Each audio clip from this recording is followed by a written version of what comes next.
Well, welcome to Heartland Hotrods, everybody. Today we're here with our buddy Ed, and he's got a new toy he's going to show us, a 67 Chevy Camaro. So how you doing today, man? Doing fine. Good. Good to see you. Good to see you too. So the last time I was here, a red 73 Vet was sitting in this place. Yeah. And you said, I'm selling my hot rods. I'm done with hot rods.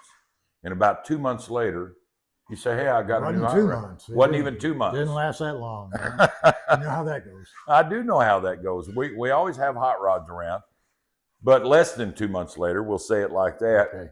You show up here with a 67 Camaro. Yeah, had to have something. Had to have something. Yeah. It's hard to do without a hot rod. Yeah. Well, I'll tell you, man, Greg and I were talking about it since we pulled up. This is a beautiful car. Thank you. Now, this is you bought this in Missouri. Yes, sir. But you had to go a long ways to get it out western Missouri, and we're on the southeast side of Missouri. But looks like it was a trip well worth taking. Oh, yeah. You and your wife, Marlene, and your son, Jay, went out there. Yep. We filmed Jay for the folks that have watched the Chevelle video we put out on the 66 Chevelle. That's your son. And it used to be my car. Used to be your car. Now that you mention it, yeah. I remember something like that. Yeah, it was. He actually bought the car from you. So that was a really good story. But we got a new story here. So you guys went out there and picked up the car, drove it home. Yes, sir. Yeah. Which I can understand that. Now, when you got it, originally it had rally wheels. You told me on it. Yes, sir. Yeah. And you're a Krager guy. Yeah. Yep. But these had rally wheels and 2004 tires. So. Yeah, it was about time for a tire change. Like brand new. Yeah, like brand new, but really old. Yeah. So these are made like a Krager, but US Mag makes these, and I think they look every bit as good as a Krager wheel. You have to look closer. Yeah, I mean, at first glance, everybody's going to think Krager. Right. It's made in that Krager SS style, but beautiful wheels. It's a good combination. The car's got a great stance. Now, do you know what color that is? Marina blue. Marina blue. Very popular color for GM. Right. Back in the day. And even talking to your son, wasn't his car originally a marina blue car? I'm not real sure, but I think it was black, to tell you. Oh, really? Yeah. But he went after that marina blue look, or you did. I did. Yeah, well, it's a great car. For the folks that don't know on Heartland Hot Rods, some of the differences between 67, 68s, and 69 Camaros. We'll talk about that real quick.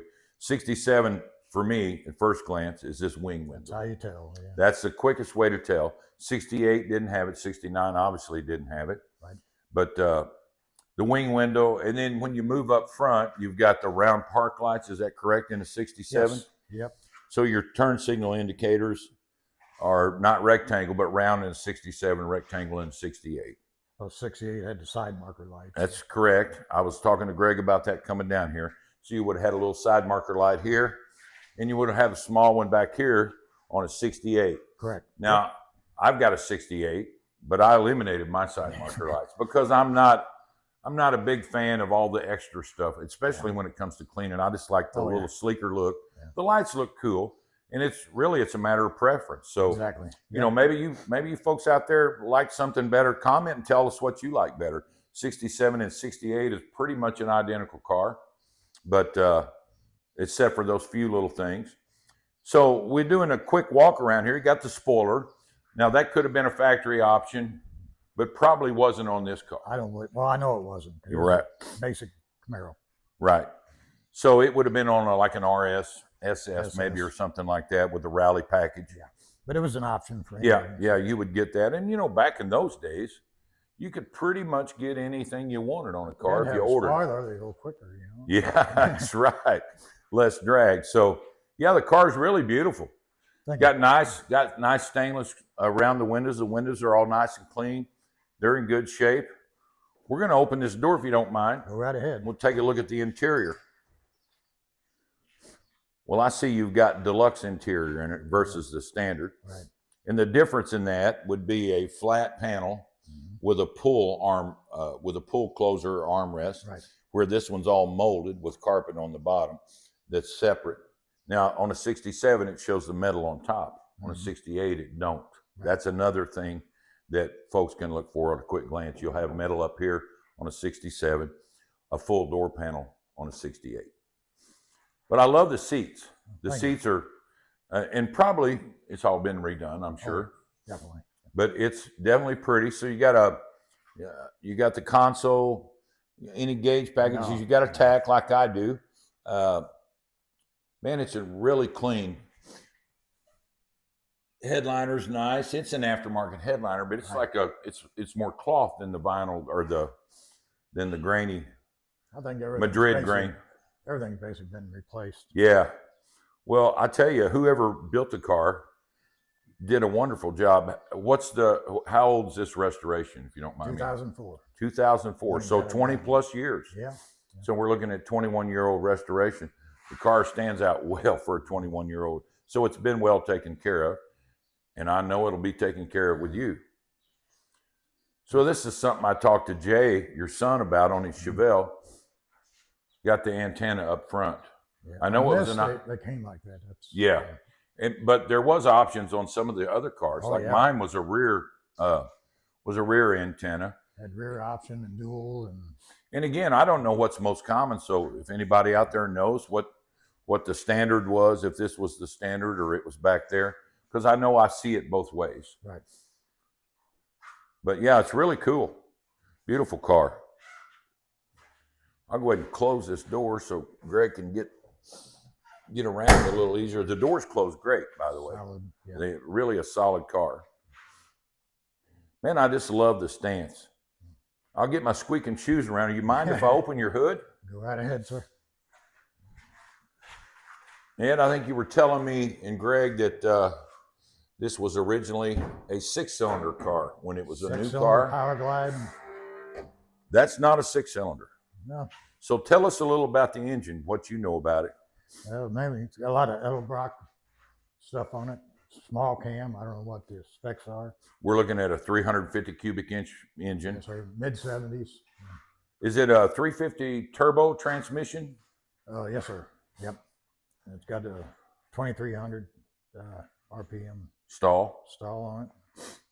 So I'm told. Well, that's good. It so shifts, bang. So it's a gear banger, and it probably jumps when it does go, huh? It does. Yeah. Well, that's good. Edelbrock, whole thing's Edelbrock. Carburetor. Yeah. Now I do know you've installed a new master cylinder. It needed some attention when you got it. Yeah. So you fixed that. Anything else you've done to it under here other than? I've got to clean it, but. So it still looks like it did when you bought this car last year. Yeah. I got you. Yeah. Just needs cleaned up. Well, it looks really good under the hood. I mean, it needs very little detail, in my opinion. Some of the cool things, and I've got a Firebird, so I know, but Camaros have a header panel. Firebirds don't. That hood comes all the way out to the end with that bird beak. Yeah. So that's one of the real noticeable differences. So when folks walk up to me and go, "Oh, nice Camaro," because I don't have Pontiac on it. Yeah. And say, "Well, you need to look at that nose. It's not a Camaro." So the header panel separates it, makes the hood shorter, gives you a little divider here where a Firebird has got the plates and the pans here. Are they have the same hood problem that the Firebird? No, they don't, because they are shorter. Now you can bend these hoods. You know, if you got a real stiff spring package. Oh, now I will. Yeah, we'll talk about this. You've got these pin different, so there is under there. There's a safety catch. Yep. That's what locks it down. On a 68 Firebird, do not use a 67 hood. It does not have a safety latch, and I'll tell you guys about that someday, but they won't stay latched. Yep. Now, I love this cow hood. That made a nice locking sound there. I think they did a good job with the stripes on it. Right. They've got, now these aren't decals, they're painted on. It's what we call a cow hood. Right. The original hood would have been flat, correct? Correct. Yep. Yeah, it's really, really, really a beautiful car. That's for the folks that don't know, this is a 2-inch cow. You can get these things 4-6 inches. Humongous. Yeah, you can go almost as tall as you want till you can't see out. Yeah, the chrome is great. Now, the one thing I do notice, and this is like correct, so when they did this, they didn't just go willy-nilly buy a windshield. They've got a PPG windshield in this thing, which would have been correct. Yep. You know, glass is important to restores a lot of times, rather than getting the cheaper glass, like so many of us do. They take that extra pain and spend that extra money to get that tempered PPG glass. You've got the brow that's made into the glass there for the tint. It's sure a pretty car. How's it run? Let me ask you that. It seems to be real dependable. Runs fine for what it is. Not a race car, not a show car. It's something dependable that I can get in and drive. You know, Ed, when we talk about show cars, you know, you and I have been to lots of shows and cruises and things like that, but in particular the shows, guys will pull in with a trailer. Exactly. They unload a car, drive it 50 feet, park it, put ropes around it sometimes. Yeah. You can't even get close to it. And when they leave, they do that, take it back home. I met a guy one time with 5 of these cars. He didn't drive any of them. Yeah. To me, what's the value in having a car that you cannot drive? He's scared to drive. Right. He's worried about rock chips, other cars, Everything. Yeah. weather, everything. Now, I don't personally like to be out when it's raining and stuff because I try to keep water off my car because that's the longevity of my restoration. But it happens. I do have windshield wipers, you know. Do they work? They do work. Sometimes they work when I don't want them to work. Yeah. But yeah, it's a beautiful car, man. And you bought it to drive, and that's what you do with it. Yeah. Have you got on it any? Very little. Very little? Just see how hard it shifts, and it did. So you were pleased with the result? Yeah. Yeah. For what it is, yeah. Yeah. What's Marlene? What's her opinion of the car? She actually liked it more than I did, I believe. Yeah. That's good.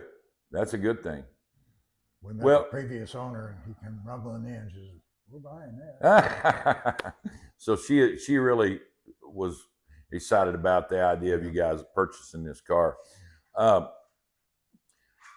You keep it inside, obviously. Have you had it to any cruises or shows since you've owned it? No. So this is going to be brand new to the folks in our area when you do take it out and cruise.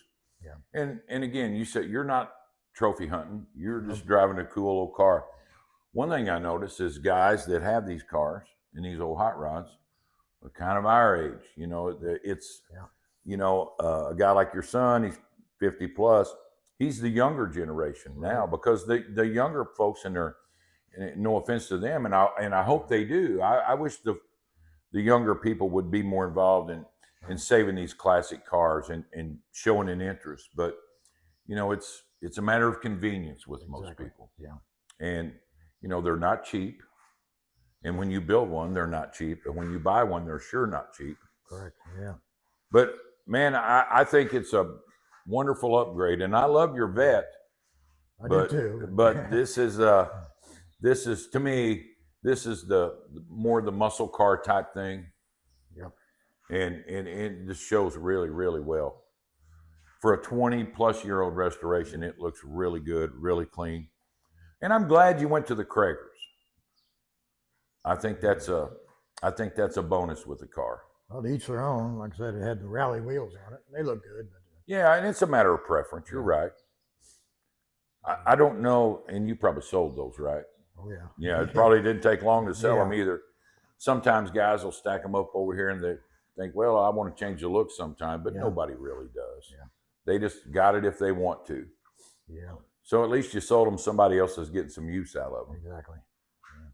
Well, I tell you, man, I don't know what else we can say about a Camaro other than this is one fine Camaro. Appreciate that. And you said when you saw photos of this during restoration and prior, what did it look like? Terrible. Looked terrible. It's got all new metal from the glass down. And Right. It needed it. So it's probably something you wouldn't have attempted to fix. Oh, no. Yeah. You want to tell the story? Oh, how you got it? Yeah. If you want to tell the story you told us about Marlene. I can do that. Let's hear that. That was pretty good. Well, we went to look at the car. We hadn't purchased it yet. And another party was looking at it, hadn't got back with the owner, yay or nay, you know. And price-wise, I could have bought it for what I wanted, you know. And he said, well, let me call this other guy that was looking at it and see if he's going to take it or not. Right. So he got on his phone, come back, and he said, no, he decided he don't want it. Well, I told him before he called him, I'd give him a little bit more than what the other guy offered. Right. So I'm saying the deal was done, and my wife spoke up and says, we'll give you $2,500 more. And I I stood there, what? Yeah. And that's the way it ended up. Yeah, well, sure. But, you know, she must have really wanted the car, obviously. She really did, yeah. And I did too. But Yeah. Yeah. You could have saved a little money by her not saying anything. Is that what don't you're ever getting at? take your wife to Don't buy a ever. car. You know? But if you don't, you'll get in positions like Greg and I do, where how come you didn't discuss this with me first type stuff, you know? But it's good that she wanted a car. You guys enjoy the car together.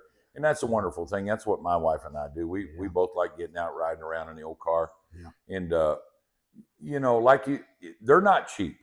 No. I mean, there's nothing you can do on it that's cheap. You can't build it cheap.